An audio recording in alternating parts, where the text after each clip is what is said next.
ఈరోజు మనం ముఖ్యంగా ఈ సమావేశం పెట్టుకోవడానికి కారణం ఏంటంటే ఇటీవలే జరిగినటువంటి పార్లమెంట్ సమావేశాల్లో ఇప్పుడు జరుగుతున్నాయి.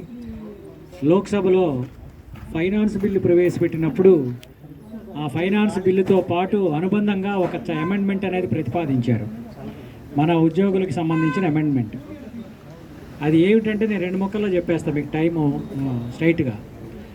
ఒకటి ఏంటంటే ఇప్పుడు పిఆర్సీ అనేటువంటిది మనకి ఇప్పుడు పిఆర్సీ రావాలి, 12వ పిఆర్సీ రావాలి మనకి. మనం ఇప్పుడు 25లో ఉన్నాం, కానీ మనకు తెలుసు ఎప్పటి నుంచి రావాలో పిఆర్సీ మనకి ఫిక్స్ అయ్యింది. ఒక డేట్ 1/7/23 నుంచి రావాలి. ఇప్పుడు ఇచ్చినా ఇంకా 6 నెలలకి ఇచ్చినా ఏడాదికి ఇచ్చినా 1/7/23 నుంచి మనకి పిఆర్సీ వస్తుంది. ఇది ఫిక్స్డ్ అనమాట, 5 సంవత్సరాలకు ఒకసారి. అంతకుముందు 1/7/18కి ఇచ్చాడు. సో అట్లా ఒక ఫిక్స్డ్ డేట్ అనేది మనకి పిఆర్సీలో ఉంది. ఇప్పుడు ఈ పెట్టిన అమెండ్మెంట్లో ఏంటంటే మొట్టమొదటిది ఏ డేట్ నుంచి పిఆర్సీ అమలు చేయాలి అనేది ఫిక్స్డ్గా ఉండదు, ప్రభుత్వం యొక్క ఇష్టం అనమాట. వాళ్ళు ఏ రోజు నుంచి అమలు చేయాలనుకుంటారో ఆ రోజు నుంచి అమలు చేసే అధికారం ప్రభుత్వానికి దఖలుపరుస్తూ ఈ అమెండ్మెంట్ తీసుకొచ్చింది.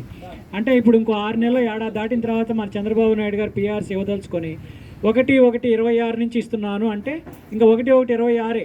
ఈ 26 ముందు 25 డిసెంబర్ 31 దాకా రిటైర్ అయిన వాళ్ళకి ఏమి ఉండదు. 1/23, 24, 25లో రిటైర్ అయిన వాళ్ళకి ఏమి ఉండదు. ఇప్పుడు అలాగా 23లో రిటైర్ అయ్యారు కొంతమంది, 24, 25లో రిటైర్ అయినా రేపు పొద్దున పిఆర్సీ ఇచ్చినప్పుడు 23 నుంచి వాళ్ళకి ఆ బెనిఫిట్స్ వస్తాయి. అలా కాకుండా ఏ డేట్ నుంచి అమలు చేయాలనేది ప్రభుత్వ ఇష్టానుసారం చేయవచ్చు, ఆ అధికారం ప్రభుత్వానికి ఉంటుంది అనేటువంటి అధికారం ప్రభుత్వానికి కల్పిస్తూ ఒక అమెండ్మెంట్. ఇది మొట్టమొదటిది. దీనివల్ల ప్రమాదం మీకు ఇప్పటికే అర్థమైపోయి ఉంటుంది. పాయింట్ నెంబర్ 2 ఏంటంటే ఇప్పుడు మీరంతా పెన్షనర్స్, నేను ఒక్కడే ఇక్కడ పనిచేసే వర్కింగ్ పర్సన్, మిగిలిన వాళ్ళు ఎవరు లేరు. రేపు 1/1/26న మనకి పిఆర్సీ ఇస్తారు. ఇచ్చినప్పుడు ఏం చేస్తారంటే మాకు ఉద్యోగులకి ఎంతో 30% ఎంతో ఫిట్మెంట్ ఇచ్చినప్పుడు మా బేసిక్ పే మీద 30% కలిపి నాకు ఫిట్మెంట్ ఇచ్చి నాకు పే ఫిక్సేషన్ చేస్తారు. మీరు పెన్షనర్ ఇవాళ పెన్షన్ తీసుకున్నారు, బేసిక్ పే పెన్షన్ మీకు 50,000. ఈ 50,000 మీద కూడా 30% వేసి 15,000 కలిపి 65,000 కొత్తగా మీ బేసిక్ పెన్షన్ ఫిక్స్ చేస్తారు మీకు కూడా. మాతో పాటు పిఆర్సీ జరిగినప్పుడల్లా పెన్షన్, బేసిక్ పెన్షన్ కూడా రివిజన్ జరుగుతూ ఉంటుంది. కానీ ఈ కొత్త అమెండ్మెంట్ ఏం చెబుతుందంటే ఏ రోజు నుంచి పిఆర్సీ అమలు చేస్తారో ఆ రోజు తర్వాత రిటైర్ అయ్యే వాళ్ళకే పిఆర్సీ. అంతకుముందు రిటైర్ అయిన వాళ్ళకి, అంటే ఇప్పుడు మీరు 50,000 బేసిక్ పెన్షన్ మీద ఉన్నారు, రేపొద్దున పిఆర్సీ రివైజ్ అయినా మీ బేసిక్ పెన్షన్ రివైజ్ కాదు, 50,000 మీదే ఉంటారు. దాని మీద మీకు డిఏ వస్తుంటుంది, 6 నెలలకు ఒకసారి డిఏ అనేది ఇస్తుంటాడు.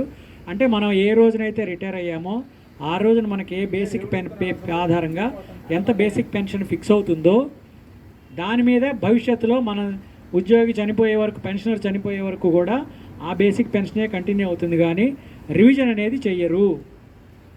బేసిక్ పెన్షనర్కి పెన్షన్ రివిజన్ అనేది ఉండదు అనేటువంటిది రెండో అమెండ్మెంట్. ప్రధానంగా ఈ 2 అమెండ్మెంట్లు తీసుకొని ఇంకా అనేక చిల్లర మల్లర ఉన్నాయి.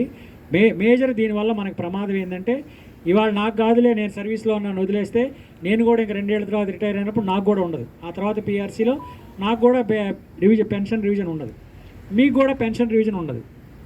కాబట్టి అది అర్థం చేసుకొని ప్రతి పెన్షనర్ కూడా మనం ఆ మేరకు ఇప్పుడు మనకున్న సౌలభ్యం ఏంటంటే మన ముఖ్యమంత్రి చంద్రబాబు నాయుడు గారు కేంద్రంలో మంచి స్థానంలో ఉన్నారు కాబట్టి, మంచి సత్సంబంధాలు కలిగి ఉన్నారు. ఇక్కడ కూడా ఎన్డీఏ గవర్నమెంట్ ఉంది కాబట్టి మన పెద్దలు పూర్ణచంద్రరావు గారు వచ్చారు.